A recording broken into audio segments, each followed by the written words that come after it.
Hello everyone, Greg Staley from Diverge Media here. Canada's happiness rating has plummeted under Justin Trudeau, and I'll tell you what kicked off this video.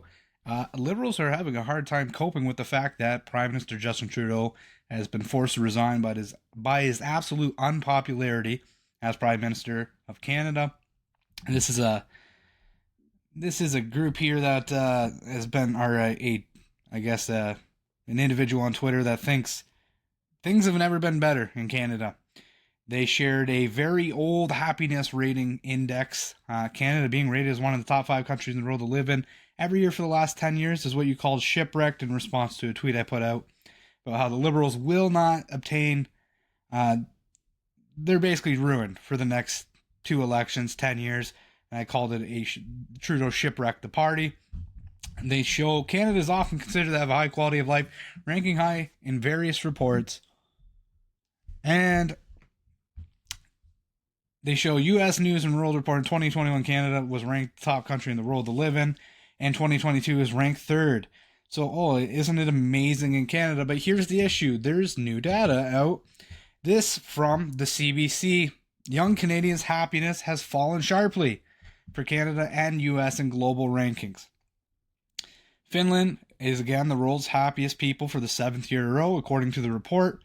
And Canada has dropped all the way to 15th, and a large driver of that is young people, hence the video from today, in our video title for today. In most countries, life satisfaction typically drops. In this age group, it says, but we're seeing it drop sharply. Findings for people under the age of 30 showed Canada is in 58th place, dropping the 15th overall from just a few years ago.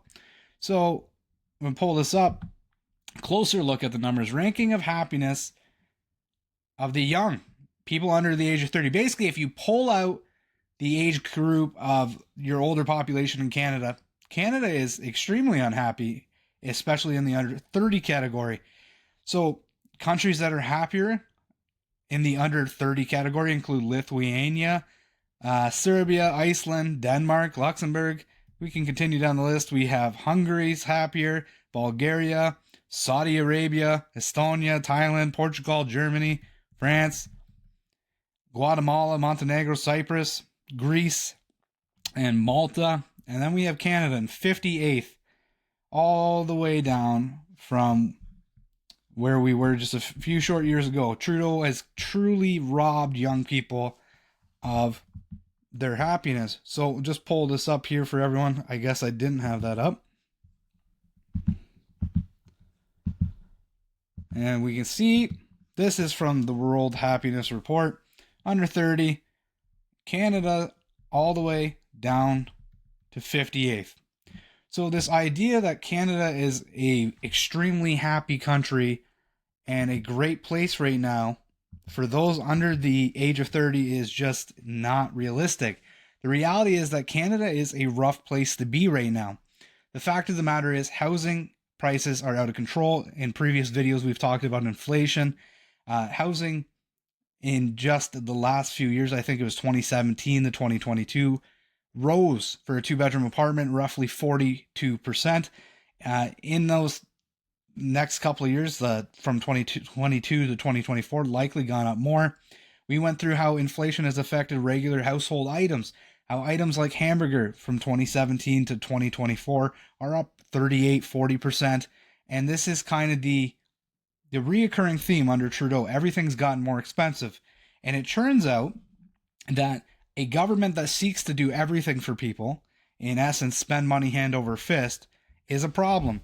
And when we see some of the things they spend money on, it's no surprise that the country is experiencing massive amounts of inflation. The reality is they've spent more money than we had, ran massive deficits, and massive deficits lead to inflation. Now, what's frustrating, and again, gone over in previous videos, is a lot of the money that has been sent out has not been to benefit Canadians at all, even though just simply trying to spend your way into happiness is not how a prosperous nation is made. Trudeau doesn't understand that at all, but he also doesn't understand that you maybe shouldn't be spending money on other nations when your own people are desperate, they're hopeless. The reality is young Canadians are not finding the future very bright. And when we see things like $16.5 million, according to the government grants and contributions website, you can go on canada.gov.